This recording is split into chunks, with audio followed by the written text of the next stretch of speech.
Asalamu alaykum popote pale ulipo kanda ya kaskazini, kusini, magharibi na mashariki. Karibu Chapesa Media tuweze kuzungumza mambo mbalimbali yanayokuwa yakihusiana na michezo na burudani. Kama bado hauja subscribe, fanya hivyo ili wa kwanza kupata taarifa mbalimbali zinazokuwa zikihusiana na michezo na burudani. Na ripoti kutokea hapa stesheni mitaa ya Kaburi Moja, nimekuja kuzungumza yale yanayokuwa yakihusika na masuala mazima ya kimichezo na burudani. Mimi niko na ndugu yangu hapa, mzee wa uto Polo. Uko poa? Mimi niko vizuri kweli kaka. Heri kabisa. Kaka mimi niko vizuri, lakini bwana katika hii dunia bwana kuna mambo ya ajabu kweli. Ukistaajabu ya Musa utaona ya Firauni. Kuna kitu kimoja najiuliza mpaka sasa hivi ila sijapata jibu, labda wewe unaweza kunisaidia. Inakuwaje kwenye mechi ya jana dhidi ya Singida Black Stars, Singida ambao mwenye kikosi bora, mwenye kocha bora, mwenye benchi la ufundi lokuwa bora, management zima iloenea. Mwisho wa siku na mwamba kibajaje pale. Alafu najikumbuka sasa mnamo tarehe 1 nimelikosa toto la Mudi ambao ni mbovu kweli. Kwa sababu ukiangalia kikosi cha Singida Black Star, alafu ukiangalia kile kikosi cha watoto wa Mudi, kuanzia kocha mpaka na wale wachezaji mpaka benchi la ufundi mpaka viongozi wao, watoto wa Mudi ni wabovu kweli. Lakini sasa cha ajabu na kwenda kumwamba Singida lokuwa bora na mkosa mtoto wa Mudi ambaye ni mbovu kweli. Najiuliza maswali yani mpaka sasa hivi mimi sijapata jibu. Ndio hapo ukimwona mtu alishafungwa miaka 6. Kwa hiyo sasa ukimwacha huru, ukimwona anatema sana mate mtaani, unaona kweli wale walikuwa wanapata mateso, kwa sababu watoto wa Mudi walikuwa hajanyanyua kwapa kwa muda mrefu sana. Sasa hebu angalia walivyonyanyua kwapa baada ya kutoka visiwani Zanzibar kule, walivyopokelewa bandarini na Vigoma. Ukitaka ujue kabisa mtoto wa Mudi kaishiwa, yani afadhali hata Dodoma Jiji. Hebu angalia mtoto wa Mudi maisha yanavyokwenda kasi. Mtoto wa Mudi kushangilia jamani sare, wamewapokea wachezaji na vingoma na matarumbeta juu, mpaka watu wakawa najiuliza what? Kwani mtoto wa Mudi ametoka kuchukua kombe huko Zanzibar? Watu wanakuja kuuliza katoka sare huyo ambaye sema mpira mwingi ndugu yangu Chapesa kumkaba ino Luemba duniani kote kwenye soka la mpira miguu alopiga mpira mwingi ili uonekane umepiga mpira mwingi, watu wanakwenda kuangalia pointi sisi. Sasa wewe utapigaje mpira mwingi alafu man the match hujapewa wewe ulopiga mpira mwingi, anapewa yule alopiga mpira mdogo, alafu wewe unapiga mpira mkubwa, hujaondoka na pointi 3, umeshindwa kupunguza lile gepu la yule alomchezea mpira mkubwa. Unaona akili wewe? Wao wanachokidai kwa upande wenu maamuzi na huruma zake ndizo ambazo zimewaokoa. Kwanza huruma hivi kwanza. Unajua watoto wa Mudi wale kwanza hata mpira sio walisomea chini ya mwembe, kwa sababu mpira wa miguu ndio walikuwa wanalazimisha ile juma ngapi ile tarehe 1 ni sawa na kumlazimisha ng'ombe aingie kwenye kibajaji. Yani walikuwa wanataka ule ushindi kweli. Yani lazima yani. Sasa kama kweli wewe mtoto wa Mudi uko bora, goli la kwanza limekataliwa, tupia la pili, tupia la tatu, tupia la 4, goli moja tu. Sasa goli lenyewe unaona imeviala miwani, nimeiagizia Uswizi kwa sababu inaviala, kwa sababu nimeiangalia ile. Sasa kama mtu amenipigia simu siku ile yupo Magubike, anakwambia rais wa heke wote Tanzania hiyo offside, na kweli maani yangu alishanionyesha huyo Selemani mwanafunzi huyo offside huyo. Watoto wa Mudi walikuwa wanalazimisha ule ushinde, ni sawa kwa mchukua ng'ombe umeongeza kwenye kibajaji. Mtoto wa Mudi watoto wa Mudi endana na nyakati, waangalie watu watatu, mwangalie mpigaji wa ule mpira, mwangalie linesman, mwangalie refa, mwangalie huyu mfungaji, angalia linesman kabla maana ule mpira ulitokea kule kushoto kule, ulipigwa red cross ile kama ile ya jana ya Max Zingeli. Sasa ukamkuta mwalimu akawa tena soja kajenga nyumba imeezeka mpaka na bahati kabisa. Sasa muda huo mwangalie linesman amenyoosha kibendera muda gani? Yani hapo ndio nitakuwa uangalie, sio ni bwana, usiangalie ufungaji, angalia huyu linesman mshika kibendera alinyosha kibendera muda gani? Lalamika yani wale watoto jinsi wanavyolalamika wamekuwa na gubu kama mawifi wa mume. Sasa wale watoto watakutana mzunguko wa pili. Na wale watoto wale maana wale wameshazoea kubufuliwa. Sasa juzi tumewakosa kule, mwisho wa siku wanapiga mikelele. Ile gereza la Guantanamo linaweza likakufunga, linaweza likakuacha huru. Kwanza ile wanaposema sare, ile sio sare ndugu zangu waandishi wa habari. Sare zinapatikana kanisani, ile tumembufua mara 6.5. Sio mara 6.5. Wale tumewabufua mara 6.5. Sasa hivi ukiwasikiliza wanakuambia kwa watakavyokuwa wenyeji, itakuwa sema yeye kwa mwenyeji atanipeleka mbinguni au tutajifukia chini tukija kuchomoka kama kombe. Lakini ni visiwani Zanzibar na kwenda kumbufua mara 7.5. Yes, nimembufua mara 6.5. Sasa tukienda kwenda mimi kwanza mimi ningejadi. Yani mimi nifungo na watoto wa Mudi walemavu mkononi ndala mguuni ndala. Ningejua kabisa mpira unakwenda kasi. Ndio maana hata jana baada ya kumpa kibajaji Singida kule, nikasema kweli mpira wa miguu na mambo ya kikatili. Yani namfunga Singida kwa bora na mkosa mtoto wa Mudi. Na kwenye upande wa marefa, wale marefa wamejiongeza. Tena lile kauli ya Karia, nashukuru. Mbaba yule apewe miaka buku. Unajua wakati tunakwenda kucheza sio dabi. Tunapoenda kucheza na wale vibonde wetu. Kuna kauli moja aliitumia kakaangu Karia. Alisema atakaye bolonga mchezo huo wa tarehe 1. Unakumbuka hiyo kauli mpaka ikaleta gumzo sana mitandaoni. Akasema atakaye bolonga mchezo huo wa tarehe 1 anachukuliwa sheria, anakwenda kufungwa jela. Watu wakasema kwa nini kazungumzia nyumbani? Au anafungiwa chooni? Sasa pelekwa jela. Si ndio kule wanasema gereza la nini? Wanasema nini? Wanasema shule ya nini sijui, wanasema chuo. Chuo cha kuelimisha wale mambumbumbo. Sasa yule Karia alikuwa yuko fair play, alikuwa yuko vizuri, ametoa kauli ile kwa sababu ukiangalia magoli ya Toto Amodi, angalia misimu minne ile ambao alichukuaga ubingwa, magoli yake yalikuwa offside mengi, yalikuwa ya penalty mengi, na ndio maana akawa. Sasa msimu huu kakaangu Karia kawaambia waamuzi atakaye bolonga mchezo wowote jela, yuko sahihi. Unashangaa unamkosoa kwa lipi pale? Kwa hiyo waamuzi kwanza wako mababa achukuliwe, hawana mbambamba. Mtoto Mudi analazimisha ushinde, unakwenda kulazimisha ushindi mbele ya Yanga. Sasa tuambie Mtoto Mudi, mechi yetu tumembuvua mara 6.5, wameshindwa kuifunga Yanga ambao haina Pakome, haina Boka, haina Mzize. Wewe unafikiri kuja kupata ushindi kama ameshindwa kuifunga Yanga ile ambao haina Pakome? Wewe unafikiri Mtoto Mudi atakuja kushinda lini tena? Mtoto Mudi ukisikia kwamba kashindwa kuchukua mapointi 3 mbele ya Yanga ambao kapiga mpira katumia energy kubwa kweli, mwisho wa siku amechukua kupunguza lile gap kutoka pointi 5 ziwe pointi 2, kashindwa. Haifungi Yanga kamwe, ndio imetoka. Ukisikia imetoka ndio tunawauliza watoto wa Modi. Kwanza wakiangalia lile goli la Prince Dube, kwanza watoto wa Modi wanasema kweli Yanga alitusamee. Lile goli linaitwa kampanguso kaka. Mnaambiwa Metacha mwenyewe hujamuona kwenye Instagram alivyoposti, anakuambia tangia anze kujihusisha na mpira miguu kwanza kudaka, anakuambia hajawahi kuona goli la Winome kama la Prince Dube. Wewe unaambia umekuja kama misiri ya Sakajoka, unaambia umepitiliza pion, yani ile mpira umepitiliza na mwenyewe anapitiliza kwenye banda. Watu wakasema kwa mbona Ndume anashangaa pia goli hiyo linatikisa miwani hivi. Wewe unakuja kuangalia watu wakashuhudia goli la kampanguso namna hii. Ile goli la kampanguso. Sasa mambo yake afanya Chama, lakini nimekuwa goli gani bwana, mwaka gani huo? Chama nani bwana? Acha dhidi ya Nkana Red Devils. Mwaka gani? Magoli yale kwanza hapatikani Afrika Mashariki na Kati. Goli lile amemtoa jasho. Amemtoa jasho nani kaka? Amepiga. Kwani Damaro? Man the match ni nani kwanza? Muulize Damaro. Ngoja. Man the match ni nani? Yule wa Kongo. Man the match ni nani? Diarra. Sasa utasemaje huyu ukapiga mpira mkubwa na wakati hajao man the match? Alopiga mpira mkubwa ni huyu Diarra, sijui wana sijui. Yaani mpaka mtu anakwenda kuwa man the match. Ina maana kaokoa michezo, ndio goalkeeper. Zile bomba alizoshikilia Diarra siku ile. Kama ndo angekuwa kwao, yani msheli zote angeokoa zile. Mimi nimekuambia kushikilia bomba kule, kama ndo ile angekuwa goalkeeper wao. Yani pale ndo tungegeuza kwamba wa mbele wa nyuma mbele, wa nyuma wa mbele. Yani ndo tugeuza hivi mashambulizi arudi kwao. Zile zote kamba. Mtoto wa Mudi nimekwambia ashukuru. Hana maajabu yoyote. Sasa kwa Mr. Okelo, Mr. Boy, mpaka sasa hivi kile kiatu tayari kimeshakuwa kisafi. Yaani kama alikuwa ametupia ukinyemba. Ndo hiyo ndo unaambia kama katika, yani ndo baba, yani ukisikia Yanga ambayo haijalogwa ndo ile pale. Baba usiombe katika maisha yako kukutana na Yanga ambayo haijalogwa. Mungu wangu. Yani ile mechi ile ya Zanzibar ile, Mtoto Mudi alikuwa ameiroga Yanga, alikuwa ameitupia ukinyemba baba. Yanga ambayo haijalogwa ndo ile pale iliyocheza na Singida. Star Boy unaambia kanambia, baba mimi mpaka sasa hivi mguu wangu usiuelewi, unatamani kufunga lakini ufunga. Mtoto Mudi ameniloga.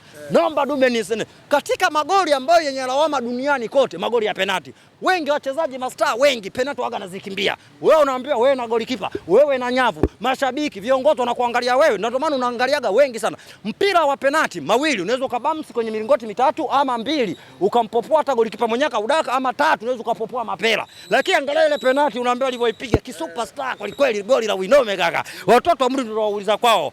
Sasa hivi mpaka sasa hivi Mtoto Mudi kamdomo fiu kuishiria mbele watoto wa Star Boy yule pale. Na kesho kutu tuna mchezo dhidi ya Polisi Tanzania washika pingu. Star Boy anaenda kufunga tena. Hata yale wewe unamkumbuka Dube? Unamkumbuka Dube wakati anatoka kuwafunga madishi Azam? Alikuwa afungi mpaka tukampeleka Ombewe, mpaka kafanyaje? Siku alipokuja kupata goli tu, Mungu wangu, waliaokota. Unaambiwa tupu awe abebe kiatu cha Golden Neve. Sasa Star Boy jana kafunga kule, kiatu kishasafishika, alafu kashaonyesha hivi kachezesha kidole kama wepa hivi. Sasa watayaokota kweli msimu huu. Pale tayari ukisikia gari limeshawaka. Spidi 180 mpaka kwenye kona. Subiri Jumapili uone zidi ya Polisi Tanzania kaka, usalama na raia. Tunaenda tunamgalagaza na Star Boy mechi hiyo. Asipofunga Jumatatu tukikutana kwenye simu ndai shilingi 20,000 kaka. Anaenda kutupia tena. Mimi sinakwambia mimi Starboy tayari sasa fishika yule kaka. Watoto wa Mudi mambo wa kinyemba. Mimi mtoto wa Mudi wewe kweli wa kutoka sare ambao mimi naita tumemdufua mara 6.5 ndio mpira miguu na mambo ya ajabu. Na mfungulo Singida alokuwa bora na mkosa mtoto wa Mudi mwenye kosi kibovu wa mpira. Nikiwa kama rais wote Tanzania, Yanga usiombe ukutane na Yanga ambaye hajarogwa ndio ile pale sasa imewaka mpaka imelipuka jana. Unaambia yule Pedro, chambuza kibongo bongo kwanza wamwache kwanza Pedro kwanza. Maana walikuwa wanazungumza Pedro tulinaye Pasaka, Pedro viongozi wa Yanga atafute kocha. Unajua yule watu hawajamsoma. Kwanza yule ni mwamba, anaonyesha kwa sababu mpira miguu anakuambia ukidefense tunakaribisha mashambulizi kwamba mabeka watazuia mtu siku akishachoka na kandwa. Sasa basi yule ana uwezo kwamba mimi naweza kujidefense na usipate matokeo. Mtoto wa Mudi kwenye mechi ile kajidefense mtu siku mtoto wa Mudi kaupiga mpira mkubwa kule sare. Kwa hiyo unaona yule kwanza anaweza kucheza mpira wa Manchester, anaweza kucheza mpira wa Real Madrid. Sasa jana tumecheza mpira wa Real Madrid sasa. Yani sisi yule Pedro ukisikia pira Ureno pira Real Madrid ndio lile pale sasa. Kumekuwa kuna taarifa nyingi mnalalamika kuhusiana na ratiba namna ambavyo zimepangwa kwa upande wa Yanga. Kwanza nilalamika ratiba na atakuwa mtoto wa Mudi huyo. Kwanza sasa hivi sio kila unayemwona yavaa jezi ya Yanga. Sio huyo ukajua ni mwanachama au shabiki wa Yanga kaka. Mimi kwanza ratiba inavyokuwa imesongamana mechi hivi. Mimi nafurahi kweli kwa sababu wachezaji bado wa moto. Maana ukiangalia Pedro anaamua kubadilisha. Wewe nani mechi ngapi umuoni Pakome? Umuoni? Mechi ngapi umuoni? Wale subiria mechi ya wafunga madishi wale, wewe subiri utakuja kunambia. Wale wasubiria mechi ya wafunga madishi kwa sababu tukimwangalia Singida yule alikuwa chomoki, ukija muangalia Polisi achomoki, ukija watoto wa Mudi. Yaani ndio maana nimekwambia mpira miguu na mambo ya ajabu, na ifunga Singida alikuwa bora na waacha watoto wa Mudi alikuwa bovu. Ya kweli mpira miguu na mambo ya ajabu kweli. Na Singida lakini bila Aucho. Nimekwambia hivi, bila Aucho nani? Yule ni kinyago tuchochonga wenyewe lakini akitutishi. Kwani yule Gede alitoka wapi? Sasa kwa Yanga amefanya nini? Wale walikuwa wanazunguka na kaptula. Golini alikaa nani kule? Salikaa yule nani golikipa wetu tumetacha. Sasa unaona jinsi gani kwamba sisi kufungiwa booster kamili. Na hapo hatukufunga. Kwa hiyo ina maana kukosekana mbona sisi wenyewe huku Aucho tuna ule golikipa wao Nigeria. Mbona sisi Mzizi alikuwa yupo na ndio maana jana ukimwangalia kule mbele alianza nani? Alafu hapo unajua kule mbele anaanzaga Dube na Depo. Jana Depo alikuwepo? Hakuna. Jana alianzishwa Dube pamoja na Okero. Depo alikuwepo jana? Hajacheza, hajaonekana. Haya, jana tumemkunguta bila Depo, tumemkunguta bila Boka, tumemkunguta bila Mzize, Kwa unaona jinsi gani kwamba tumemkunguta bila nani? Bila Pakome. Kwa hiyo unaona jinsi gani kwamba sio wenyewe kwenye tups ile ya kwamba tumepeleka miamba. Ilikuwa haijaenea lakini bado tumemkanda. Sasa ukosekana mchezaji mmoja yule kaingia kwenye mfumo. Unajua ukishaingia kwenye mfumo utake usake lazima usitapike pointi 3. Kwa hiyo watoto wa Mudi sasa hivi ukiangalia watoto wa Mudi itakao wacheze mechi leo ya ligi kuu Tanzania bara. Wana enjoy tu sasa na kunywa juice za Mudi kule. Tunasema acha waonje wao wanategemea viporo. Sasa kiporo siku zote unaweza kuamka asubuhi na njanja zako kukutana na mende kwenye masefuria. Acha mimi niendelee. Angalia mimi sinarudi kutoka Singida leo. Ina maana kesho nafanya warm up. Kesho kutwa na mchezo dhidi ya TRA na Tanzania Polisi, FA Polisi. Nikitoka Polisi juma ngapi hiyo? Jumapili. Jumatano na mechi dhidi ya Wajerajera waluka viunzi Mbeya. Nikitoka Mbeya nina mechi tarehe 15 na wafunga madishi. Pila nani yule? Nani huyu? Huyu nani huyu? Kocha wao yule. Ibenge. I'm professional. Nikitoka hapo na safari tarehe 18 Arusha zidi ya wakusanya mapato. Ibenge anakufa. Tena hiyo mechi unakwambia mechi ya kisasi na mwenye kisasi Azam FC. Kwa sababu ukiangalia wafunga madishi kwenye mechi ya Kombe la Mapinduzi kule, tulimwamba kule. Kwa sasa yule atakuja kwa hasira. Sasa kijaribu kufunguka ndio kitamkosti kilichomkosti jana Singida Black Stars. Kwani Singida kilichomkosti jana nini? Anataka kufuata ile mifumo anaochezesha Pedro, mpira kufunguka. Sasa alivyofuatisha ile mifumo ya kufunguka tu ndio tumempa kibajaji pale. Kwa hiyo sisi Yanga tukiamua kufunguka tunafunguka, tukiamua kucheza nyuma ya goli tuna uwezo huo kwamba Yanga kashikilia bomba mwanzo mwisho. Kwa hiyo uwezo huo tunao, tuna uwezo kushambulia, tunaweza calm down. Kwa hiyo mtoto wa Mudi kwenye mechi niliamua kumwacha acheze yeye na ndio maana akatema mimate mjini. Sasa tuseme utoto ameshatakutana mzunguko wa pili. Lakini kwa Yanga ya Pedro waambieni mpaka sasa Starboy ana goli kwao. Tunawauliza kwao vipi lile chezo lao lile. madishi. Mfunga madishi kwenye mechi ya tarehe 15 na kwenda kuendeleza wimbi la ushindi, kwamba siku hiyo sisi tutakuwa wanunuaji wa juisi, wao wauzaji juisi. Kwa hiyo sasa yale makontena ya alamba na nataka kulemba ekoni utamwabalesa, lazima nimlambishe yeye mwenyewe. Hiyo mechi anakufa na nataka kulemba ekoni utamwabalesa, hiyo tarehe 15. Na Boka hatocheza mechi hizi za karibuni. Yule Boka Mzizi atacheza, yule huyu nani Pakome. Hiyo mechi anaitaka kweli kweli. Mimi najua mechi ya Azam dhidi ya Yanga Toto la Mudi lazima liwepo, maana ile shoga yake yule. Sasa yule atataka wapige wote wa Kariakoo, maana mtoto wa Mudi kwa Azam FC wafunga madishi. Mtoto wa Mudi alikufa kwa Mkapa, alikunywa Azam Energy mbili pale. Lakini kwangu mimi yasema yeye mwenyewe, nikiingia kwenye kiwanda cha juice nichukue container jumla au nichukue mokomoka yake moya. Hii mechi imeisha hii kaka. Hii mechi waseme ukiingia pale Azam Complex unafanyaje? Yani pale nikiingia pale kwa wafunga madishi namuuliza, sisi wananchi wanunua juisi, yeye muuzaji aseme yeye mwenyewe ninunue kwa reja ama nichukue container zima lile. Yani aseme yeye mwenyewe. Akitaka tuchukue moja atachukua. Akitaka tuchukue container la jumla. Unakwambia tuende container, aseme mwenyewe. Kwa hiyo sisi wanunuzi wa juisi, yeye mfanyabiashara wa juisi, akitaka tuchukue jumla aseme, akitaka tuchukue moja aseme, lakini mechi wanakwenda kufa. Funga madishi. Hiyo mechi no street no surrender, na kwenda kumwamba kwa mara nyingine. Mechi ya kisasi. Kumkaba Fei. Na Fei nani? Kile ni kinyago tulichochonga si wenyewe. Kwenye mechi tuliocheza kule Zanzibar kule, kwani Fei hakuwemo? Kwani kwa anazunguka tu na kaptula uwanjani mle. Nimekwambia yani Fei kufunga under 20 Azam. Nani kutu. Kwa hiyo siku ile kwenye kikosi kile kwenye mechi ile ya kombe la nani la Mapinduzi. Kwani walichezesha kikosi cha kwanza, kikosi cha pili kule. Sikali alikufa kule. Watoto wale. Watoto. Akina Fei Toto wale watoto. Ulimuona Fei Toto? Mbona mimi nilimuona? Nilikuwa namuona kama anazunguka na kaptula macho yangu. Au siku kwa sababu sikuvaa miwani vizuri. Ulimuona Fei? Nilimuona kama Fei Toto au miwani yangu ilikuwa ione vizuri. Au siku ile sikuvaa miwani. Lakini mimi nakumbuka kama nilimuona. Unaona watoto wadogo. Watoto wadogo wapi kaka, wale akina nani wale akina Chakei sio akina nani wale watoto wale kaka. Wale akina nani akina Idi Nado wale watoto wale kaka. Alikuwepo? Idi Nado alikuwemo kaka. Mimi nilikuwa natikisa miwani namuona kaka. Kaka mbona watetea funga madishi kaka. Alikuwepo Lawi ambaye alikuwa anataka na majirani.